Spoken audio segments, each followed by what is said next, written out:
Assalamualaikum everyone. So today we are going to start with the first chapter of the book. Am I recording the session? Yes. Okay, so I'll be going to the slides and the slides will be in full screen. So if you need me to stop for something, you need to say it on the mic. Okay. Or like I said yesterday, you can in your video as well if you want.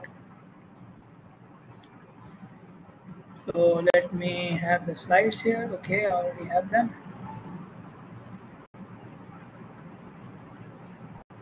Okay, one more thing.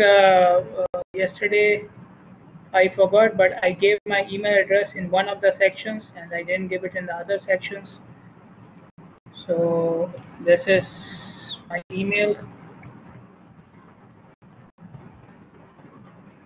This is apart from the university email. I'm using a university email as well. If you want to contact me through that, there's no problem. Okay, so let me share the slides with you. I've already uploaded the slides, so if you want to open it in front of you, that's fine.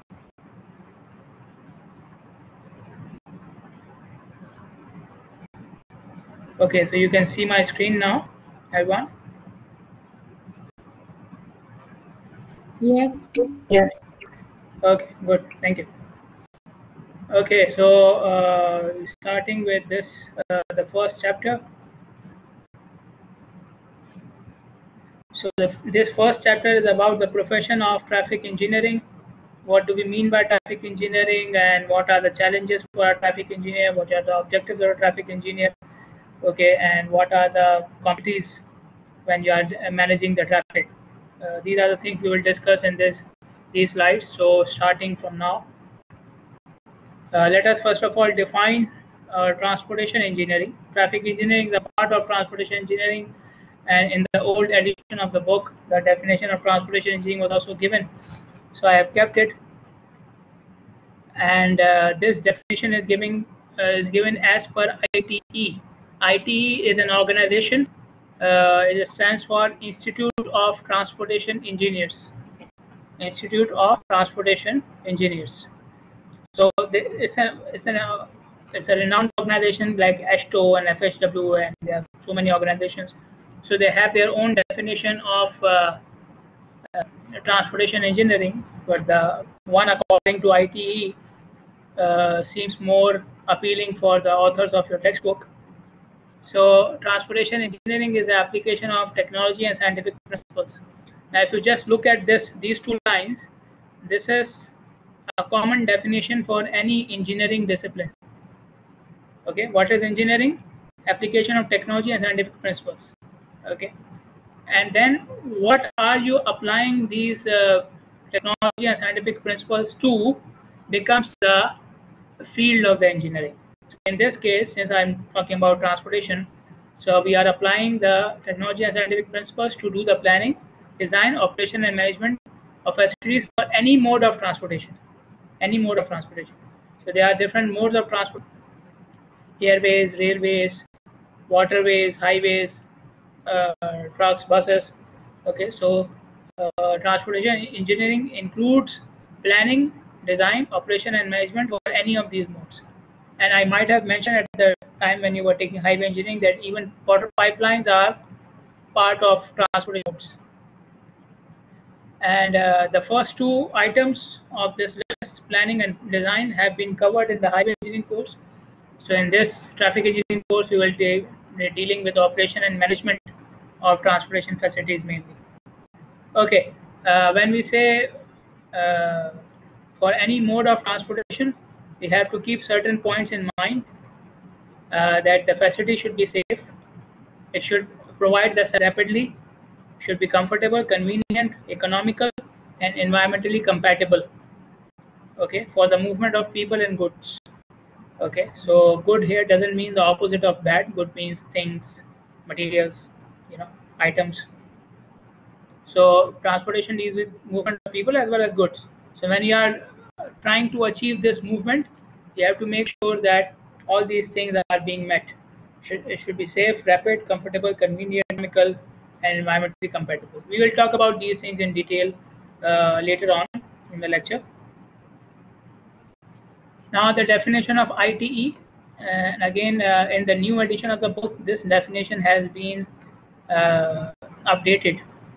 Updated because the ITE has published a new manual. In the new manual, they have the new definition. So according to ITE, traffic engineering is a branch of civil engineering. Obviously, we are teaching it under civil engineering, and it concerns safe and efficient movement of people and goods along roadways. So everything which you studied for transportation engineering also applies here, but now it applies to what? Movement of people and goods along roadways. Okay, this is the main item here. So we are now only talking about roadways. So it is that branch of transportation engineering which deals with roadways. Okay, and the things you need to consider in your design of the roadways is traffic flow, road geometry, sidewalks, bicycle facilities, shade lane markings, traffic signs, traffic lights, and many more. There are many more elements which you need to consider. Okay, while you are designing these facilities, traffic facilities, or designing these roadways. Geometry, we already know about road geometry. Traffic flow, we need to consider the number of vehicles. Sidewalks, bicycle facilities, sidewalk pedestrians, bicycle facilities for bicycle riders. Then we have shared lane. What do we mean by shared lane? Shared lane is that lane which is used by more than one mode of transportation, or which is used for more than one lane of transportation. For example, I can easily give the example of shared lane in Bahrain. We have bus and cars moving in the same lane. So the lane is not exclusive for a car or for a bus. Both of them can travel. So these are shared lanes. Okay, shared lane in terms of their use. Okay. Similarly, there are very few areas in Bahrain which have a bicycle lane. I think they are towards Sakhir, and I think towards I forgot the name. It's in front of the city center. I forgot, totally forgot. But it's a good area. Anyways, so they have bicycle lanes there, exclusive lanes for bicycles. So they are shared lanes. Why shared? Because they are shared by two different types of vehicles. Similarly, shared can be in terms of movement as well. For example, you see here, this is a lane which is only for straight movement. So this is not shared. But there is a particular lane from which you can go straight as well as, so this becomes a shared lane. Okay, and normally on these lanes you will see marking like this. Two arrows coming from the same line. Okay, these are shared lanes. So you have to take care of their markings and traffic signs, traffic lights. An interesting thing here is I studied it as a traffic signal. They used to call them traffic signal. Then up till last semester in the old book, it was called a traffic signal. In fact, the students were calling it traffic lights, and I was forcing them to call it traffic signal. But your disease got to the authors as well. The disease for calling it traffic lights became contagious. It went straight to USA. Okay, so now they are calling it traffic lights. So you are good, you are correct, I am wrong. It happens. Okay, so traffic lights, signals, and there are many more elements which you need to consider, and you need to consider it for designing public and private sector transportation solutions. Transportation solution means what? It doesn't mean that you are writing something or report or something. It's a transportation facility. Any traffic facility is a transportation solution. Why? You need to go from point A to point B. You need a highway. So that highway becomes a solution to your problem. What was your problem? Going from A to B. So the highway is a solution. Okay. Similarly, you are having accidents. Okay. So accidents, to avoid accidents, you need to put a signal there, traffic light there. So the traffic light becomes your solution. So any type of transportation facility is a solution. Okay. So transportation solution means any type of traffic facility we're designing, and these facilities can be public or private. Most of them are public.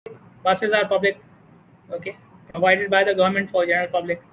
Roads are public, signals, okay. Most of the facilities are public, but they can be private facilities as well. You can have your own private, airfield, People who have that. Okay, you can have your own castle, which is 5 kilometers away from the road. You can ask someone to design the road for it. Okay, so there can be some private facilities as well. Okay, very occasionally, very rarely, because we know how many rich people are there to avoid to afford a private traffic facility. Anyways, one of you has it, let me know. I will take care of you. And here, just joking. Uh, so this is the definition of traffic engineering according to ITE. Now, what are the objectives of designing the transportation system? The first objective, primary objective, is safety. Now, safety is important for everybody, whether you are a traffic engineer or structural engineer or anyone in the engineering field or anyone in any other field. Safety is the prime concern. Now, for traffic, safety is a bigger concern, more magnitude. Okay, why? Because a higher magnitude of a problem. Why? Because of these statistics which you see on the slide. Okay, traffic accidents are the second most prominent but preventable cause of death around the world. Second most prominent. Imagine. So there is only one thing which can cause more deaths than traffic accidents.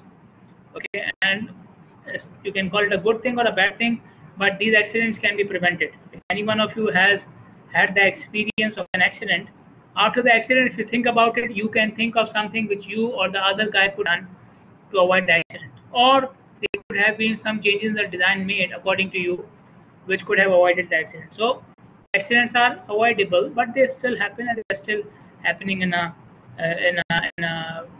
in a large magnitude. Then the trauma, meaning the injuries which are caused by accidents, are called as the killer disease by World Health Organization, because so many deaths which they are causing. So how many deaths they are causing? 1.35 million every year. 1.35 million. And apart from that, in addition to that, 20 to 50 million people are being disabled because of traffic accidents. These are World Bank statistics.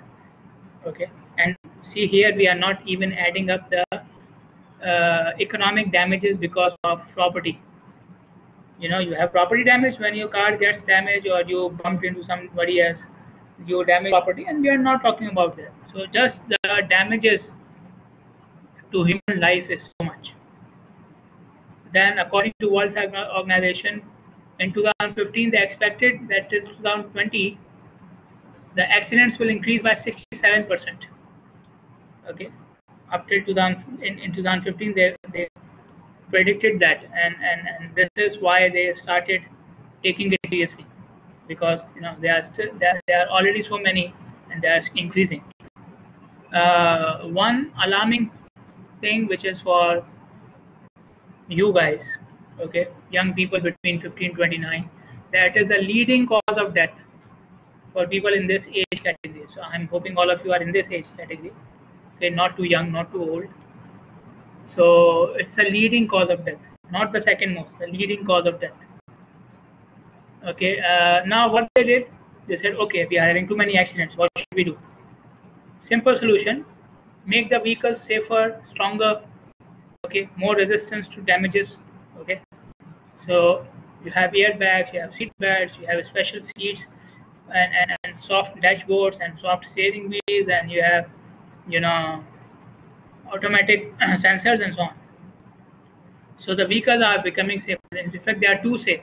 People are driving like crazy now because they know they will not get hurt even if there's an accident, which is, you know, totally the reverse of what we wanted to achieve. Anyways, so you made the vehicle safer, but the problem lied outside the vehicle. There are vulnerable road users who are around, not inside the vehicle, like pedestrians, cyclists, and motorcyclists. There are people who are outside the vehicle, and these people are around 50% of the people who are getting injured because of accidents. We call them vulnerable road users. Okay, so these people are still affected in the same way, even if you make the vehicle safe. 50% of the road injuries are caused by 50% of the head injuries are caused by road accidents, and head injuries are very severe. Okay, they often result in disabilities and deaths. So 50% of them around the world are because of road accidents.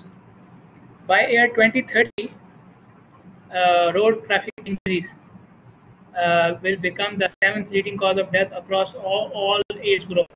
So here we are talking about the deaths which happened during the accident.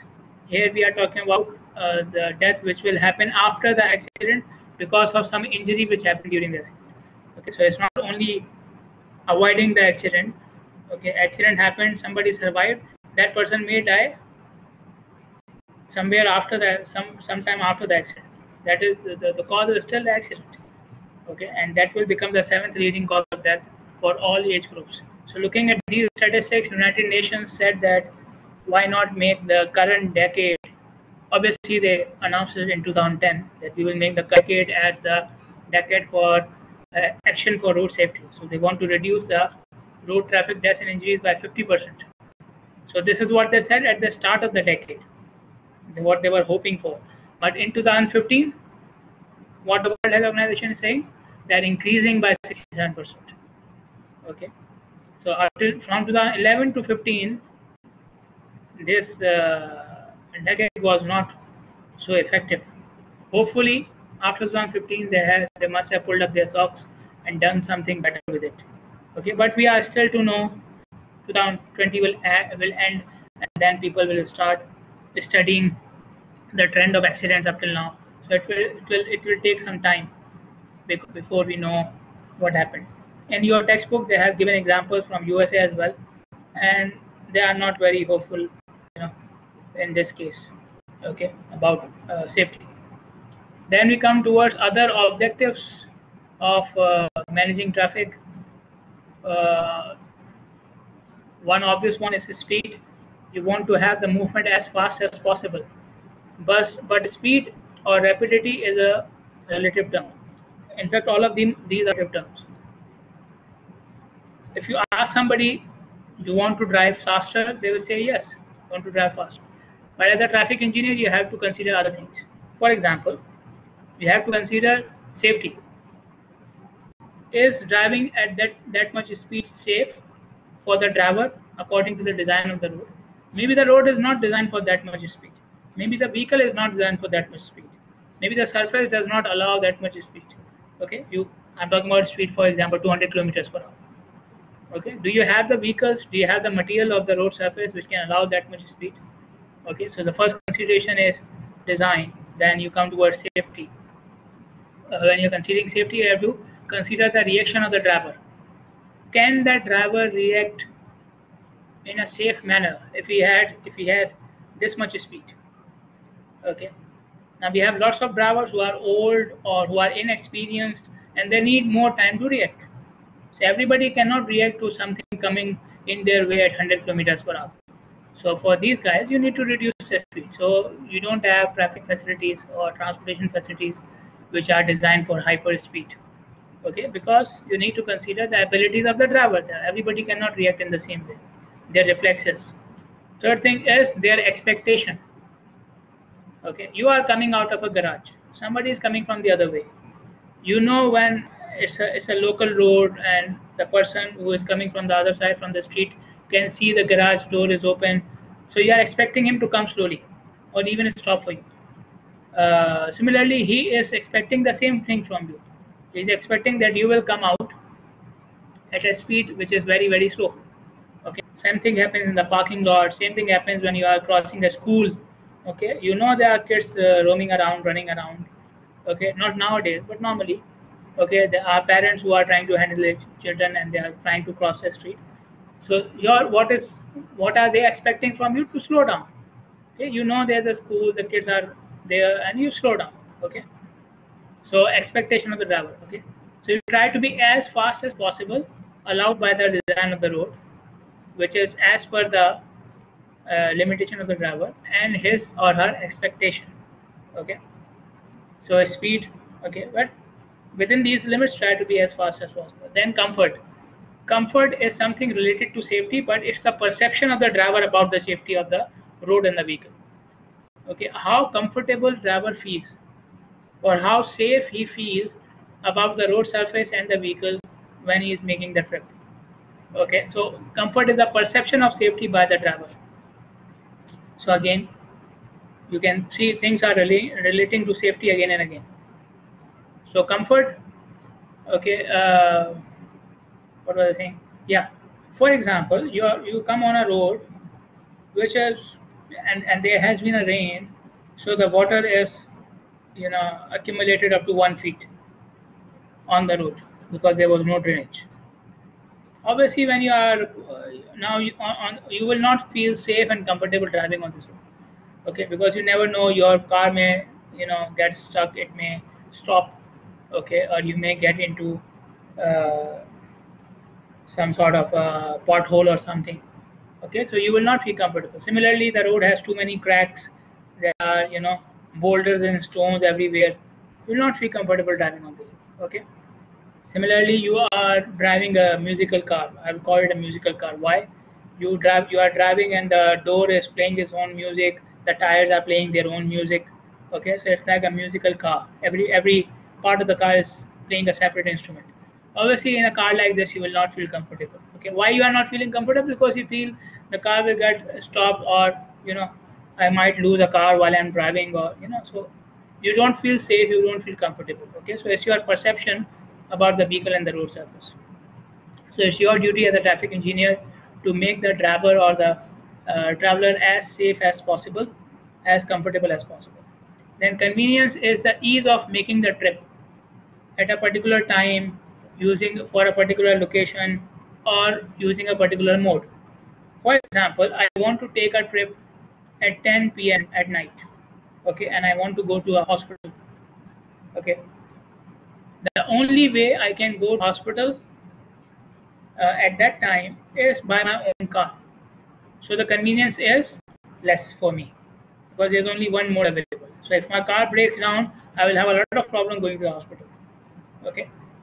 If I have the option of a car and a bus, more convenient for me, right? So and uh, you can take the example for your work, for your office, okay, for anything. How easily you can make the trip for a given location at any time and from any mode. So if there are more modes available to you, you have the flexibility to make it at any time. It becomes more convenient for you. Okay, and obviously all locations do not have the same level of convenience. Then we have economy. So economy has different parts. Economy in terms of capital cost, construction cost. So you go to the government and you ask for billions of dinars to construct a highway. They would say, we don't give you this much money to construct a highway. Okay, you can tell them it will be the state of the art highway. There will be many sensors and cars will be flying and so on. They will say, we cannot give you that much money. Okay, because the construction cost is too high. Then maintenance cost. Maybe the construction cost is low. You are using cheap materials, but these cheap materials need replacement every year. So the again, economic aspect is overlooked. Okay, you are losing the maintenance ability. Then cost by the driver. Driver cost is the fuel which he is paying, the cost of his car, the cost of maintaining his car. Okay, the direct cost out of his pocket. So if the road is not in a good condition, he will lose more fuel. He will the car will be more damaged. Also. If he's having accidents, so accidents will have damage to his own car. So these are direct costs. So we need to reduce them. Okay, we need to make the trip safer, smoother, and so on. Then the indirect cost to the user in terms of time, travel time. And you have all heard about time is money. Okay, so it's not only about successful people. Time is money for everybody. For me, for you, time is money. Okay, now don't ask me for money for attending the lecture. I will not give you. Okay, you have given me your money to listen to me. So economy in terms of time as well. Okay, so if you save time for the driver, you are saving him eventually something in terms of economy as well. Okay, then the last thing is environmental compatibility. In your book, they have given it another name, which is environmental harmony. Now, before we talk about that, you need to understand any transportation projects will have some negative impacts on the environment. You cannot make the environmental impacts, the negative environmental impacts of traffic and transportation as zero. They will always be there. So what can I do? I can minimize them. Okay. Minimize to what extent? Minimize to the extent which is complementary to the surrounding area. For example, when you're designing a street for residential, you may have some trees on the sides. Okay, you may have some open area. The streets will be smaller. Okay, and so on and so forth. Okay, so it's a low speed road, may not have a good surface and so on. Okay, so you are and you will not allow heavy vehicles there, so the environmental damage is less. Okay, we are trying to keep it as less as possible because it's a residential area, people live there. In a industrial area, it will completely reverse. Roads will be wider. You may not see trees and so on. They will be blocking the line of sight. You will allow heavy vehicles there. Okay, so it's completely reversed. Why? It's an industrial area, so it's more suitable. This sort of a design is more suitable, even though it is causing more damage. Okay, heavy vehicles will cause more air pollution, more noise pollution, but you can afford it for that area because it's an industrial area. Okay, so environmental harmony means that you develop a structure which looks suitable or which fits in surrounding land use. Okay, whatever the land use is. So for an airport, you know if you go toward the airport or you just look at the Google Earth of any airport around the world, you will see lots of open space, trees, grass around the airport. Okay, no settlement very close to the airport, nobody living near the airport, and so on and so forth. This is what we call as environmental compatibility, harmony. Highways outside the city can afford higher environmental impacts than highways which are inside the city because of the population around the highway, and so on and so forth. Okay, so you need to consider the environmental aspect as well. Okay, now what are your roles and responsibilities as a traffic engineer? Okay, first of all, let's say you are designing a building, residential building. In that building, I have, I don't know, 20 flats, and there will be 100 people living in that building. Okay, so you are responsible for how many people? 100. Designing an office building, 200 people will work there. You are responsible for 200 people. Designing a industrial area, a factory, 500 people will work there. You are responsible for how many? 500 people. Okay, but take a road. Okay, on a road in the peak hour, more than 20,000 people may be on the road. More than 20,000 people in 1 hour. Okay, so imagine how many in 24 hours. Okay, so it can go up more than hundred of thousands, and these people will come here on routine basis.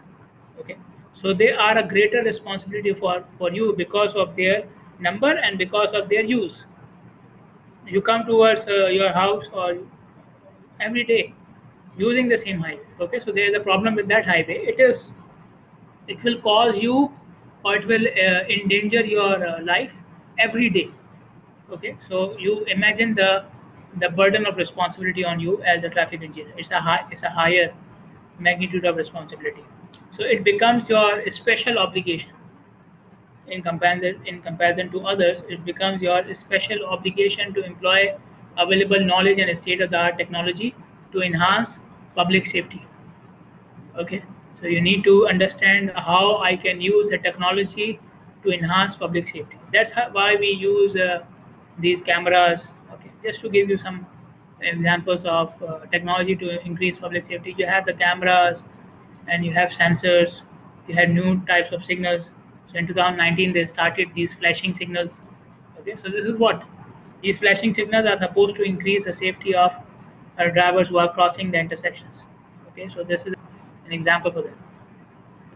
Now, as a traffic engineer, you will be dealing with many participants who are part of your project. For example, drivers. Now, you do not talk with the driver on face-to-face basis, but your actions are communicating with the drivers. So, drivers are part of your project.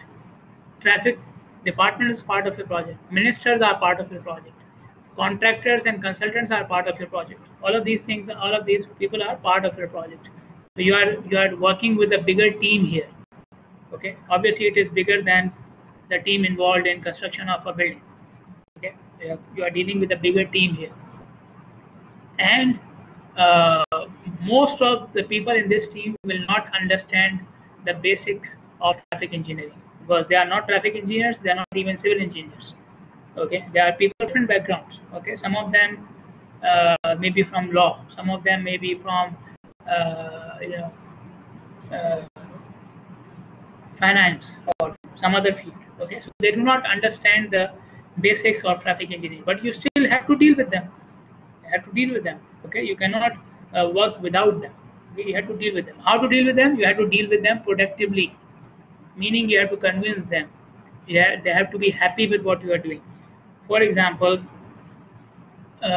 you are going to construct a signal, okay, and somebody and drivers are complaining, why do you want to construct the signal, why do you have signal now, remove it, we were happy with the roundabout. Now you as a traffic engineer know that there were too many accidents at that roundabout. Okay, so you had to change it. Okay, so you cannot negotiate with them, okay, since you are saying I will replace the signal. No, you have to convince them.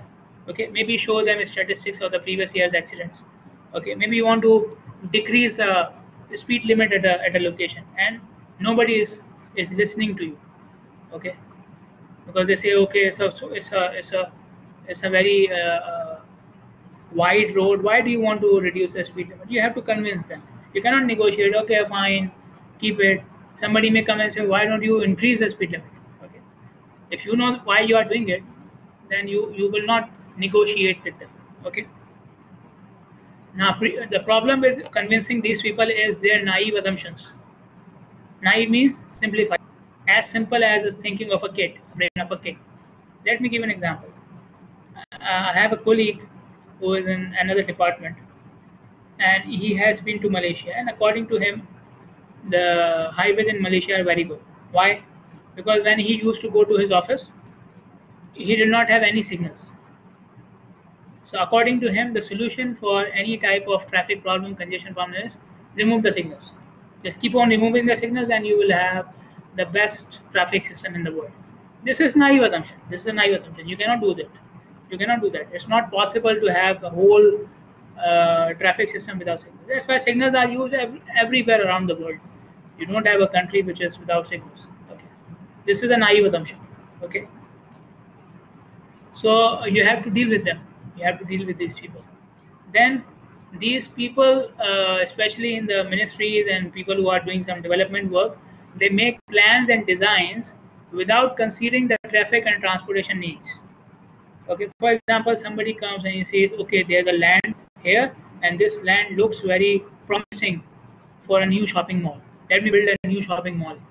Now that guy is not considering the parking needs. That guy is not considering the capacity of the highway which is coming towards this mall.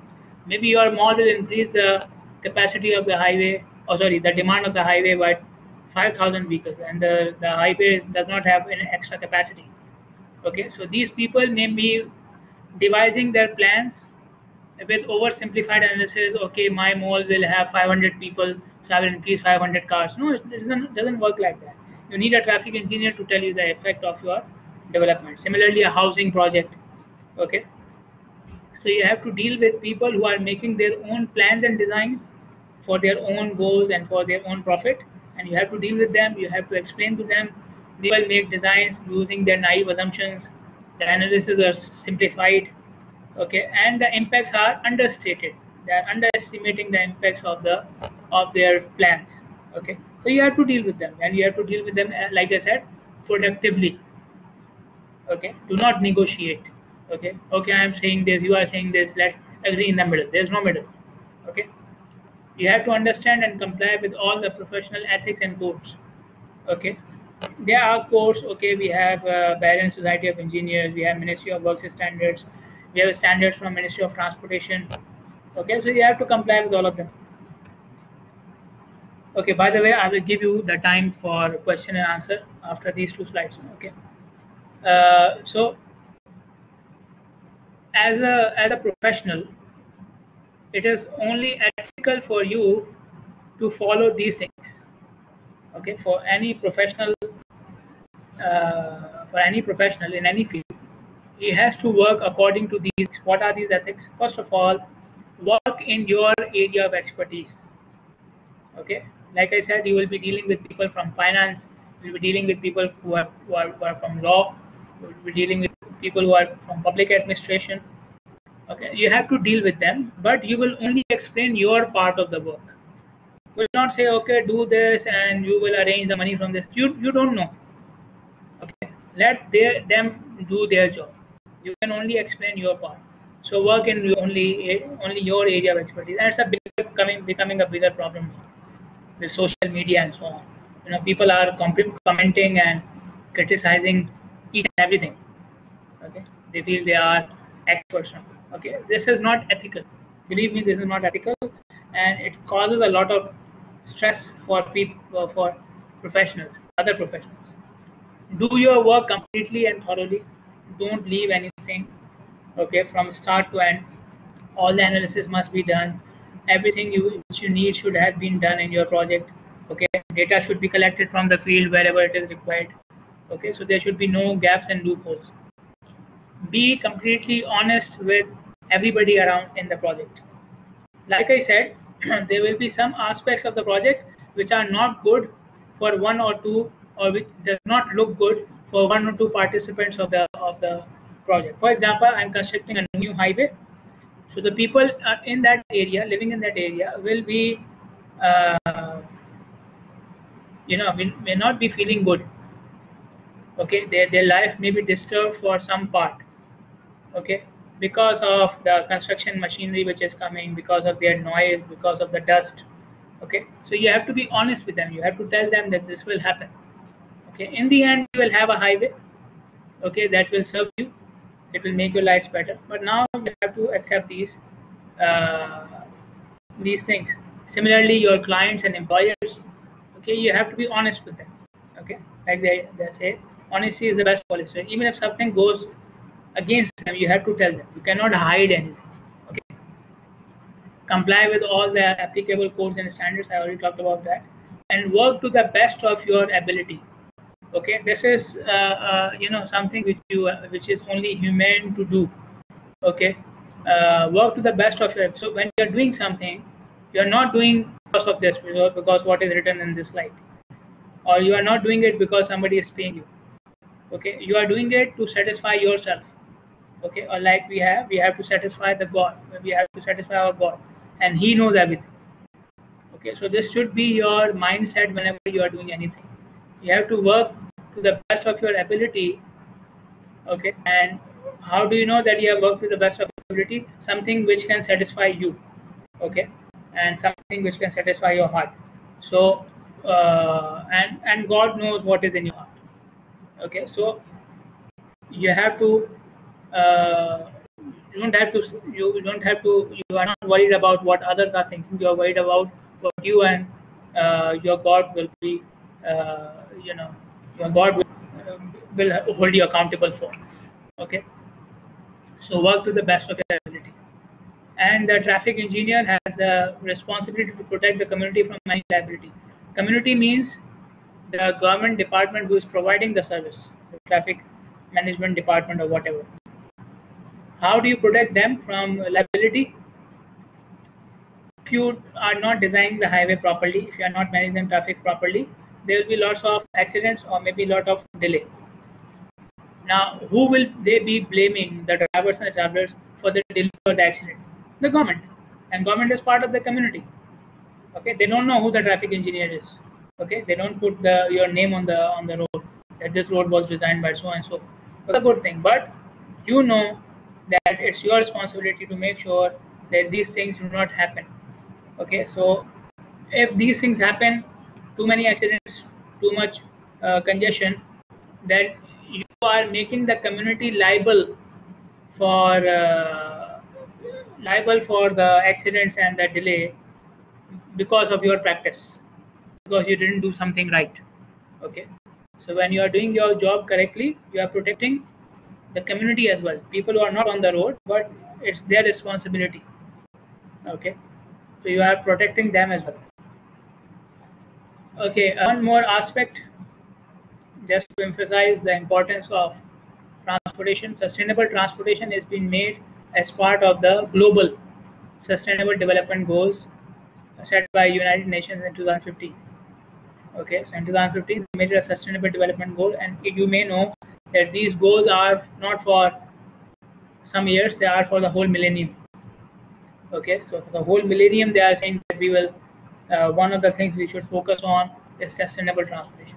They have an office near Tubli, regional office, I think. For I don't know what they do inside, but they have an office there. Okay, the last thing is you have to exercise due care. What do you mean by due care? That everything which you are doing is reasonable and not arbitrary. Okay, they call it subjective as well. The things which you are doing should be subjective, meaning they should have an evidence why you are doing that. Some calculation, some evidence from the field, some data you may have collected. Okay, so it should happen like this. You cannot say, okay, I feel that yellow time should be increased by 1 second and it will solve the problem. You feel doesn't matter. What you feel doesn't matter. You have to show that if I increase the yellow time by 1 second, this is what will happen. Or if I increase one lane on this highway, this is what actually happens. Okay, and there are softwares which you can use for prediction and simulation. Okay, so you must have some background of your decision. Okay, this is what we mean by due care. So we will stop here. Okay, and I'm ready to take your questions.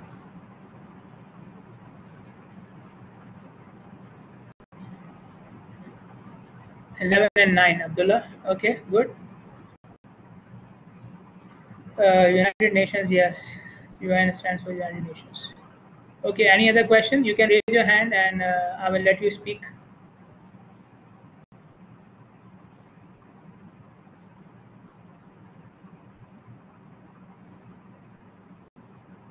No questions?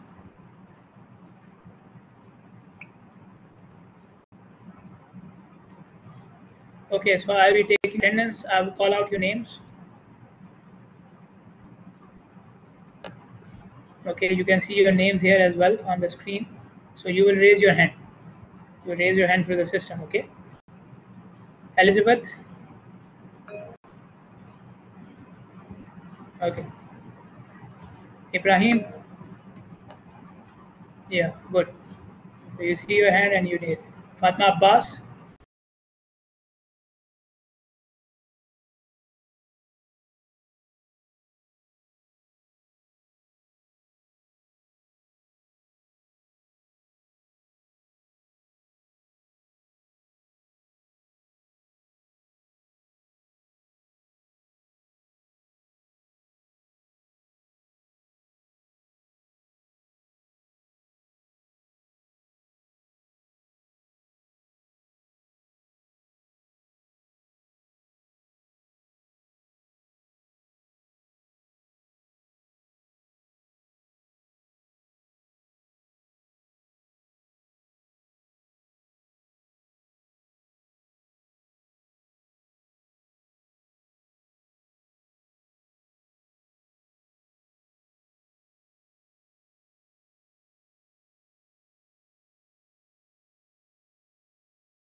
Okay, sorry guys, I had a problem with the internet.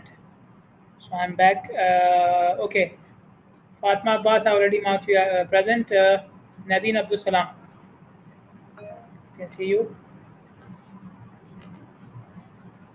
Okay, Zainab Abdul Hadi.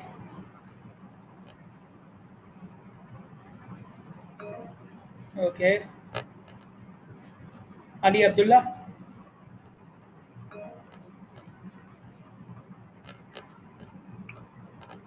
Hakima Abdullah.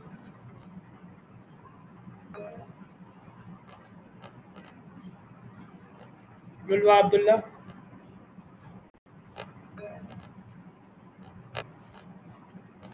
Mariam Abdullah.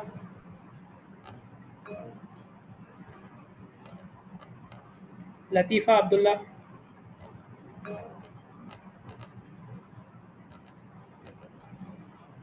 Fawz Ahmad.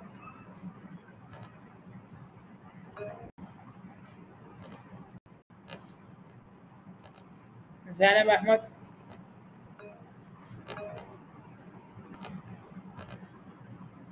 Abdullah Ali.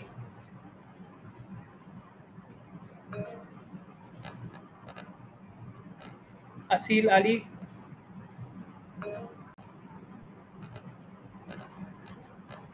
Laila Ali.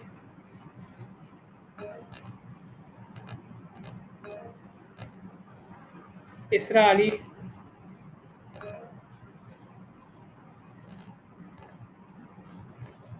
Amal Fanhoor.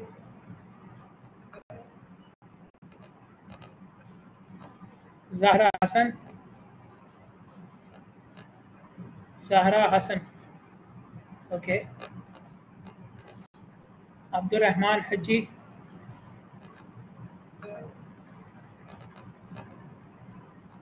Zahra Khalid.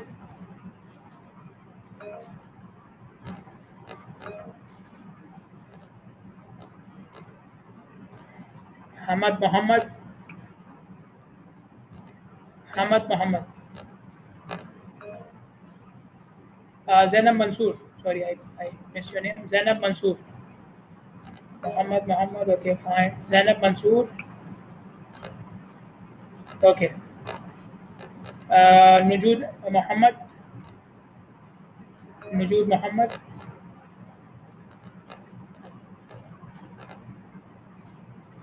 There's another Muhammad Muhammad.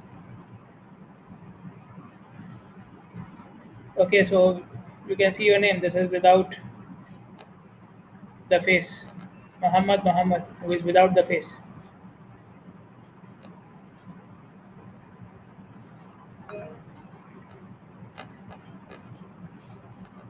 Abdullah Muhyiddin.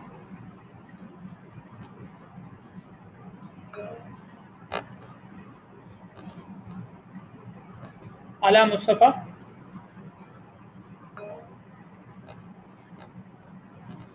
Majd Mustafa. Majd Mustafa. No. Ali Noman. Ali Noman. Amna Rafiq.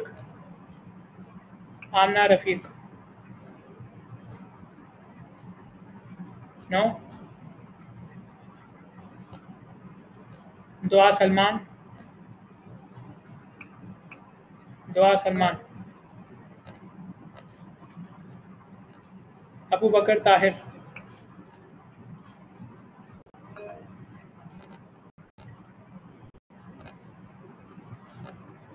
Ali Yusuf. Ali Yusuf. Okay, attendance is done. Okay, now let me just call out the absentees. Zainab Abdul Hadi. Zainab Abdul Hadi.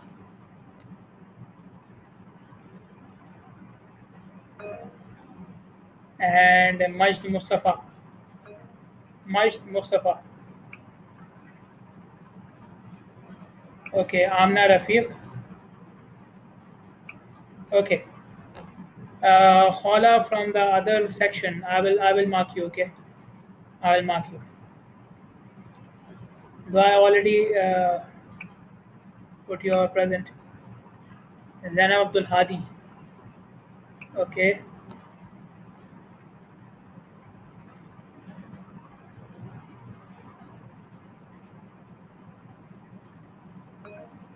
Okay. Zainab, you are present now.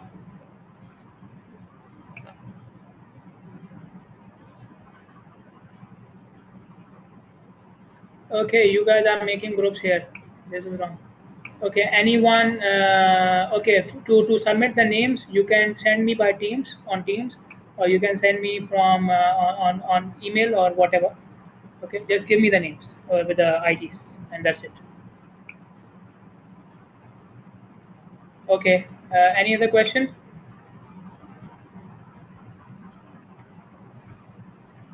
Okay, so we are good. Yes. Okay. Thank you. See you guys tomorrow, inshallah. Same time. Zainab, I've marked you. Okay. So all the best and Assalamu alaikum.